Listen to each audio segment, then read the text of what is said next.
آئیے اس جائزے کا آغاز کرتے ہیں اور نظریہ پاکستان کے ان بنیادی اصولوں کو گہرائی سے سمجھتے ہیں۔ درسی کتاب کے مطابق کل 8 اہم اجزاء ہیں جو اس ریاست کی مضبوط نظریاتی بنیاد فراہم کرتے ہیں۔ ان تمام نکات کو ہم 3 بڑے اور اہم حصوں میں تقسیم کر کے بآسانی سمجھ سکتے ہیں۔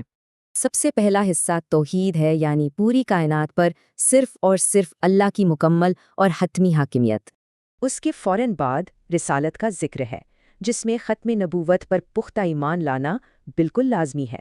یہاں ایک نہایت دلچسپ موڑ آتا ہے کہ یہ اندرونی عقائد ٹھوس عملی اقدامات کی شکل کیسے اختیار کرتے ہیں۔ متن میں 4 اہم ترین عملی ارکان یعنی نماز، زکوٰۃ، روزہ اور حج کو بنیادی فرائض قرار دیا گیا ہے۔ اب دوسرے حصے پر غور کرتے ہیں کہ یہ انفرادی عقائد مل کر کیسا شاندار سماجی نظام بناتے ہیں۔ خطبہ حجۃ الوداع کا یہ اقتباس معاشرے سے ہر قسم کی نسلی برتری کو مکمل طور پر مسترد کرتا ہے۔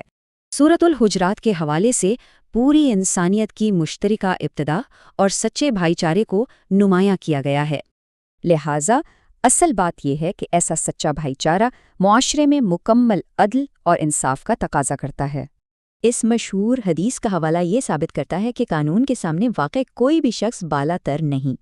تیسرے اور آخری حصے میں ان تمام سماجی اخلاقیات کو براہ راست ریاستی حکمرانی کے ساتھ جوڑ دیا گیا ہے۔ اس نظریے کے تحت ریاست کا حتمی حاکم صرف اللہ ہے، جبکہ انسان اس زمین پر محض نائب ہیں۔ اس کا سیدھا سا مطلب یہ ہے کہ قانون کی حکمرانی کا ان مذہبی اصولوں سے گہرا تعلق ہونا چاہیے۔ مگر اسے نافذ کیسے کیا جائے؟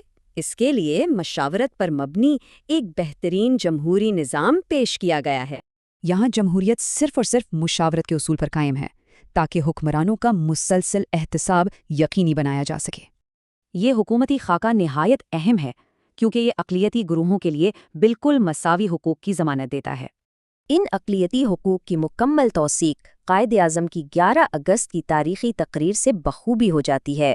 غرض یہ 8 اجزاء ایک ذاتی عقیدے سے شروع ہو کر بہترین عوامی طرز حکمرانی تک کا شاندار سفر ہے۔ سوچنے کی بات یہ ہے کہ کیا یہ ایمانی اصول آج کے جدید جمہوری نظام کا حصہ بن سکتے ہیں؟